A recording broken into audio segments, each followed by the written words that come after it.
Assalamualaikum warahmatullahi wabarakatuh. Kembali lagi bersama kami channel Obor Malam.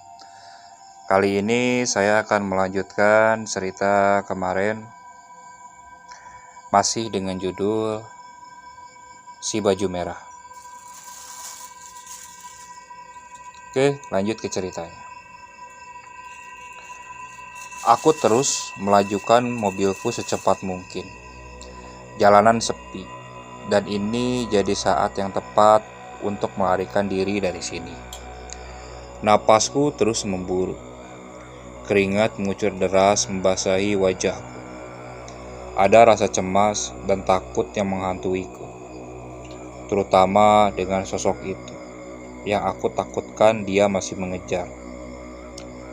Aku berharap menemukan warung atau apapun itu di pinggir jalan untuk sekedar menenangkan diri. Akan tetapi di sini benar-benar sepi. Aku tidak mengerti. Pos ronda pun tidak ada siapa-siapa. Semua orang sudah masuk ke rumah masing-masing dan mungkin sudah tertidur. Jalan yang kulalui ini jaraknya hanya 1-2 kilometer ke kawasan jalan raya.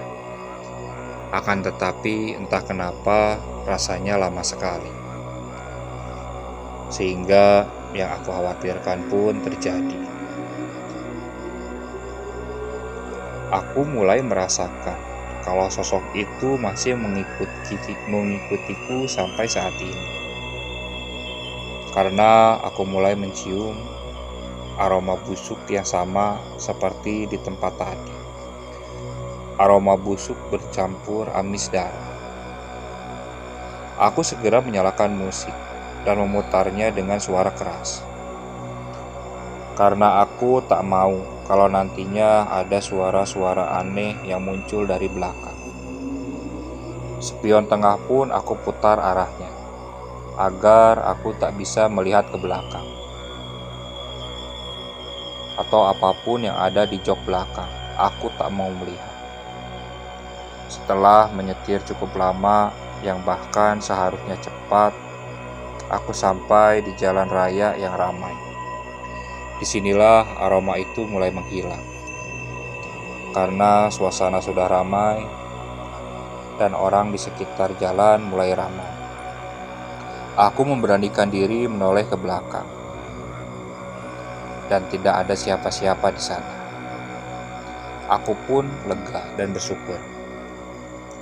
Singkat cerita, aku sampai di rumah dengan selamat. Aku parkirkan mobil di depan rumah seperti biasa. Saat itu, rumahku dijaga oleh bibiku yang sedang menginap. Bibiku ini memiliki anak perempuan kecil berumur sekitar 3 tahun. Dan disinilah kejadian aneh kembali terjadi. Anak bibiku itu langsung menangis ketakutan saat melihatku. Ia berlari menuju ibunya. Anak itu sama sekali takut dan tidak mau melihat ke arahku. Bibiku pun sampai bingung. Tapi karena lelah, aku tak ingin memikirkan itu. Aku segera mandi untuk lekas beristirahat. Aku sudah merasa lebih segar setelah mandi. Tanpa melakukan apa-apa lagi, aku masuk ke kamar dan merebahkan badan. Entah kenapa, badanku jadi sedikit lemas sekarang. Aku memutuskan untuk memejamkan mata dan mulai untuk tidur. Tak butuh waktu lama, aku benar-benar terlelap. Beberapa menit setelah aku memutuskan untuk tidur,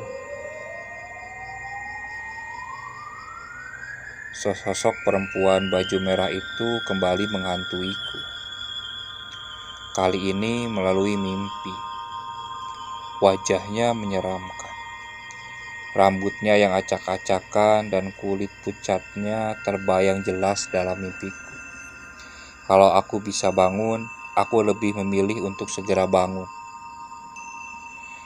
Sesuai harapan, akhirnya aku bangun dari mimpi dengan mudah. Kenapa aku bisa bangun? Karena ada suara tawa perempuan di dalam kamarku. Suara tertawa itu sangat nyaring dan memekikkan telinga, seperti suara tertawa hantu di film-film. Jelas sekali. Saat aku buka mata, si perempuan berbaju merah itu kembali menampakkan wujudnya, dan kali ini dia ada di kamarku. Dia sedang duduk di atas lemari dengan kepala menunduk. Kakinya mengayun-ayun, dan bayi itu masih ada di tangannya. Sama seperti waktu aku duduk di gazebo. Bau busuk kembali menyengat. Aku ingin kabur, tapi tak bisa. Tubuhku tak bisa bergerak. Kaku dan tak bisa bangun dari posisi tidur ini. Itu yang aku rasakan. Leherku pun tak bisa menoleh. Seakan aku dipaksa untuk terus menatap sosok menyeramkan itu. Sampai akhirnya sosok itu mengangkat kepalanya dan menoleh ke arahku dengan sorot mata yang menyeramkan. Dia menatap. "Lihat saya, Mas." Suara lirih dari sosok itu terdengar menggema di telingaku. Aku ketakutan bukan main. Ingin menangis, aku rasanya. Maka satu-satunya yang bisa aku lakukan adalah menutup mata agar tidak bisa melihatnya. Akan tetapi ketika menutup mata, sosok itu malah semakin jelas tergambar di alam bawah sadar. Sekarang aku benar-benar dikuasai oleh makhluk halus ini. Mau tak mau aku kembali membuka mata. Betapa kagetnya aku saat membuka mata. Dia sudah duduk tepat di pinggir ranjang, duduk membelakangi. Aku ingin teriak, tapi mulut ini seperti dikunci rasanya. "Ya Tuhan, tidurkanlah hamba. Lebih baik hamba pingsan," gumanku dalam hati saking ketakutannya. Suara tertawa itu mulai terdengar pelan, semakin pelan, sampai akhirnya berubah menjadi menangis. Yang bisa aku lakukan hanya membaca doa di dalam hati, berharap dia bisa segera pergi, menghilang, dan bisa dilupakan dari benakku. Namun nyatanya tidak demikian. Dia tetap di sana sambil terus menangis. Bau busuk semakin tercium. Tak tahan rasanya. Sudah dibuat takut dengan wujudnya, diberi bau tidak enak pula. Sosok perempuan ini seakan ingin menemaniku sepanjang malam. Betapa sialnya aku. Kalau perempuan asli sih nggak apa-apa. Kalau yang kayak gini lebih baik aku pingsan, pikirku. Singkat cerita, selama 3 jam dari pukul 1 sampai 4, aku terus bersama makhluk ini. Dia tidak mau pergi, dan tubuhku tidak bisa bergerak selama semalam itu. Dan selama itu juga aku berduaan dengan perempuan menyeramkan itu.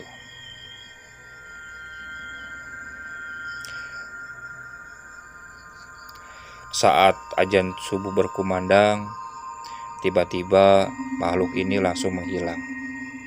Dan tubuhku pun kembali normal seperti semula. Aku lantas segera mengambil air wudhu, kemudian melaksanakan sholat. Setelah sholat, aku berdoa meminta perlindungan. Sampai-sampai aku menangis dalam doaku saking takutnya. Aku tak bisa menahan air mata. Setelah sholat, teman-teman tongkronganku yang semalam tak ada kabar tiba-tiba mengirimkan pesan. Dalam pesan singkat itu, ia meminta maaf karena tak bisa menjawab pesan karena tak mempunyai kuota. Tapi aku masa bodoh soal itu. Karena sekarang ingin rasanya aku menceritakan semua yang aku alami selama malam ini. Dengan cepat, aku menjelaskan bagaimana sosok itu datang dan menghantuiku bahkan sampai aku berada di rumah. Aku menjelaskan ciri-ciri fisik sosok itu. Mendengar itu, temanku kaget bukan main. Sampai-sampai ia meneleponku saat itu juga dan memberi penjelasan. "Reja, lo harus datang ke sini lagi secepatnya. Nanti gua anter lu ke rumah sesepuh di sini," katanya. "Lo tahu nggak kalau yang ngikutin lu itu setan yang selama ini teror kampung gua. Makanya kampung gua jadi sepi kalau malam. Gua mau beli kuota aja nggak berani karena tokonya tutup. Mereka itu pada takut untuk buka toko pada malam hari," ujarnya. "Emang gimana ceritanya? Coba lu jelasin yang lengkap," jawabku. "Jadi, waktu itu ada perempuan hamil yang gantung diri di dekat kontrakan yang dekat rumah gua. Dia bunuh diri gara-gara ditinggal suaminya entah kemana, sedangkan dia lagi hamil besar. Semua itu ketahuan sama warga ketika salah satu orang masuk ke dalam kontrakannya untuk mengantar makanan karena memang pintunya nggak dikunci, dan dia lihat perempuan itu sudah mati gantung diri." Temanku memberikan penjelasan yang cukup membuatku merinding. "Jadi dia sekarang lagi nempel gua nih?" tanyaku. "Kata sesepuh gua sih itu ulah jin yang sengaja memanfaatkan keadaan buat nakut-nakutin warga kampung. Udah pokoknya lu cepet deh kesini," katanya dengan serius. Mendengar itu, aku segera bergerak cepat. Buru-buru ku ambil kunci mobil dan berjalan keluar rumah. Bahkan aku tidak pamit ke bibiku. Aku langsung tancap gas meninggalkan rumah menuju Tangerang Selatan. Untuk mempersingkat cerita, semuanya berjalan lancar. Selama perjalanan tidak terjadi apa-apa. Dan aku berhasil dipertemukan dengan sesepuh kampung itu. Sesepuh kampung itu rumahnya masih terbuat dari bilik bambu. "Ini kamu diikutin sama dia. Kemungkinan kamu akan merasakan efeknya nanti. Sakit 1-2 hari," kata sesepuh itu menjelaskan. Aku disembuhkan olehnya.